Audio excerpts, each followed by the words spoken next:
she was at a point where she was really understanding what happened to her and being able to see the relationship for what it really was instead of being in that spider web. It's a big moment when women like Mica are able to say, I was groomed. And she was doing that in February 2024, and I bet that really scared him. Yes, and coercive control, that is grooming and it's manipulation. So we want people to use that language.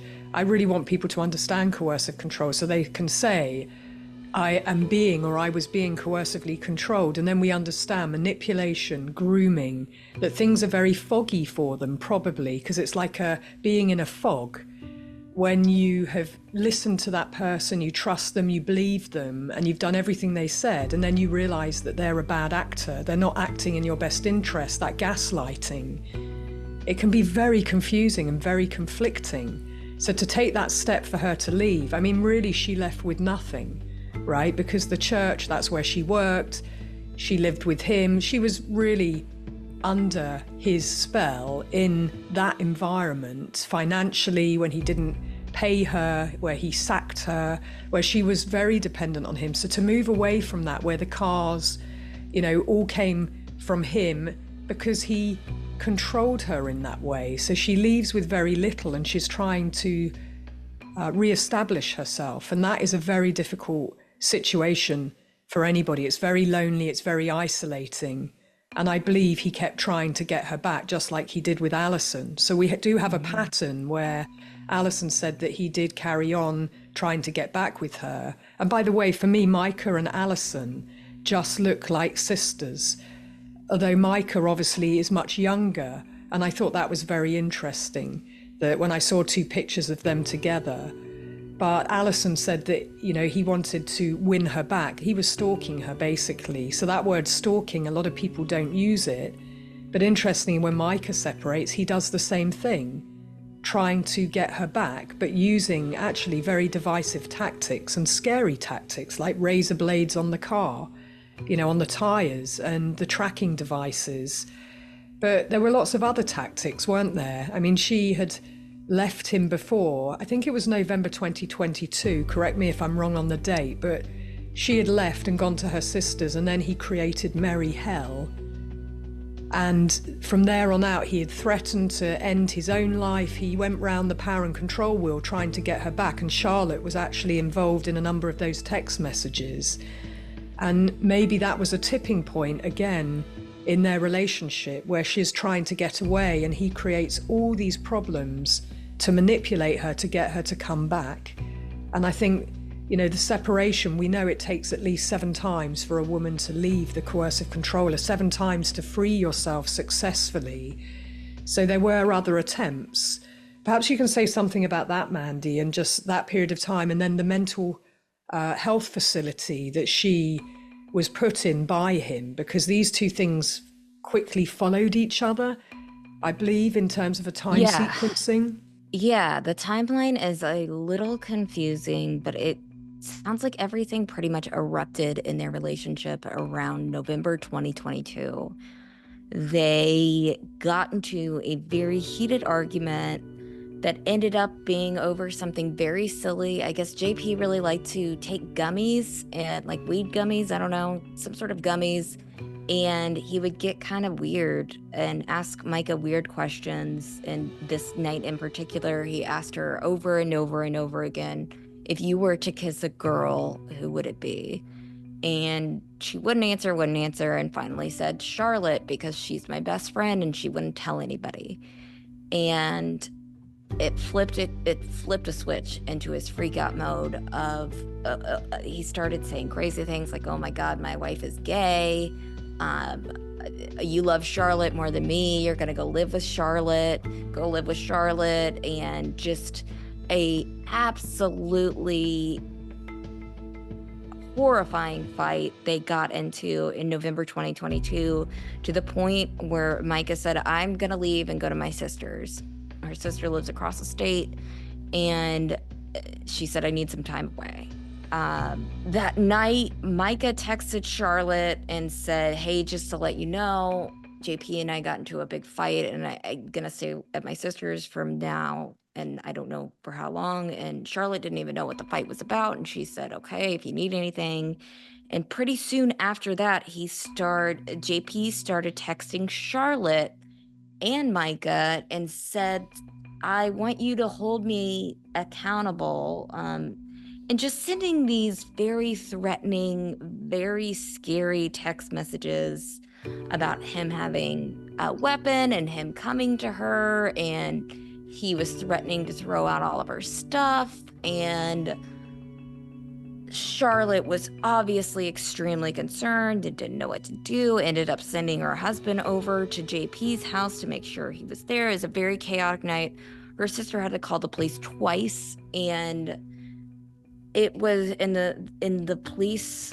I've listened to the 911 call, and it's just sad.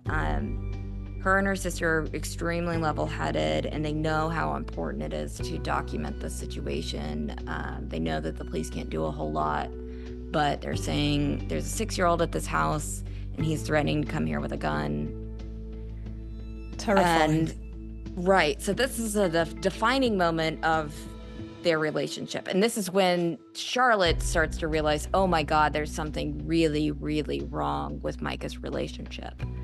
And Mica comes back a few days later. He convinces her, like they always do.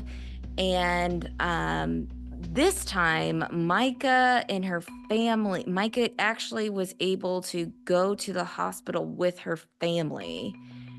And she checked herself into the hospital, but then JP came to the hospital and took over.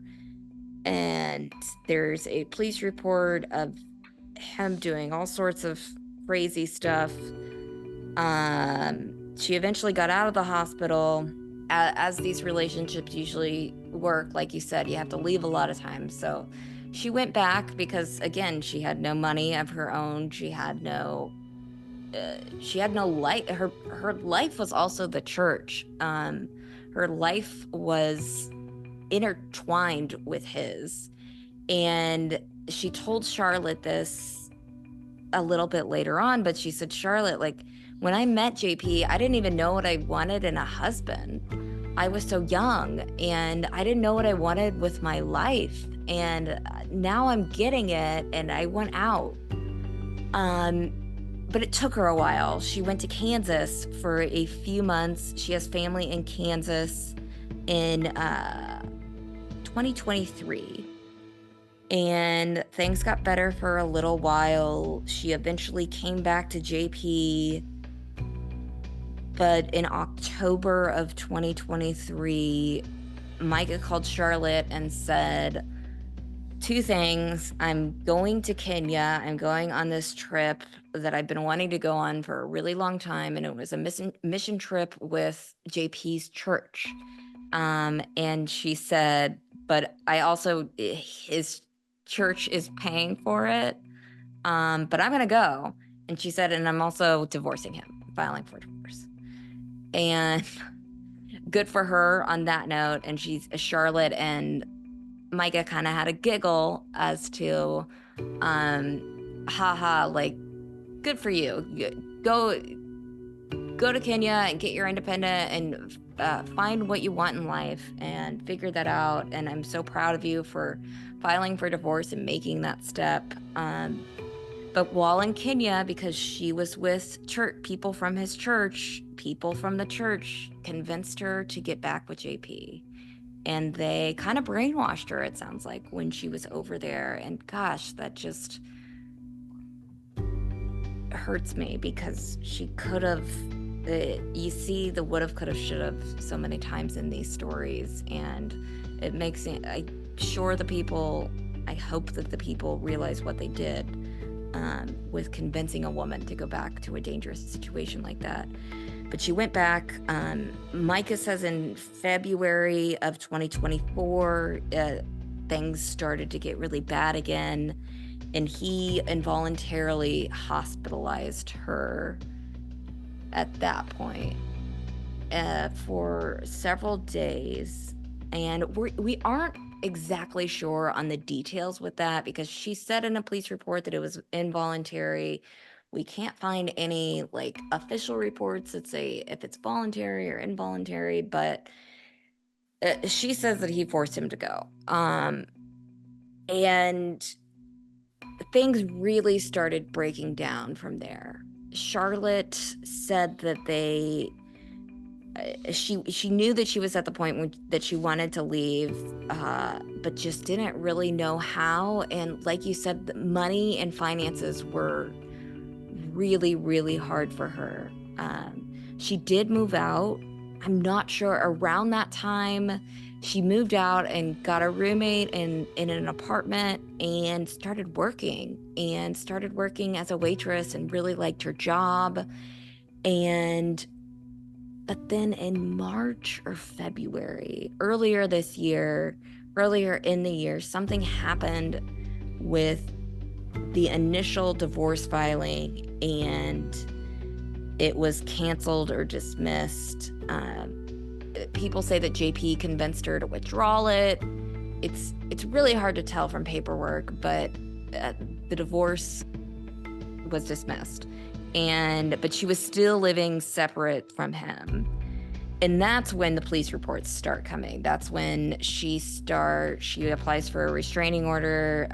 She finds razor blades in her car and believes that it's JP. There's one night when she is allegedly eating oysters at a restaurant and JP texts her, I hope you're enjoying the oysters. She continued to get different phones at this point, and Charlotte tells me that he kept finding her new numbers, and she was really freaked out about that.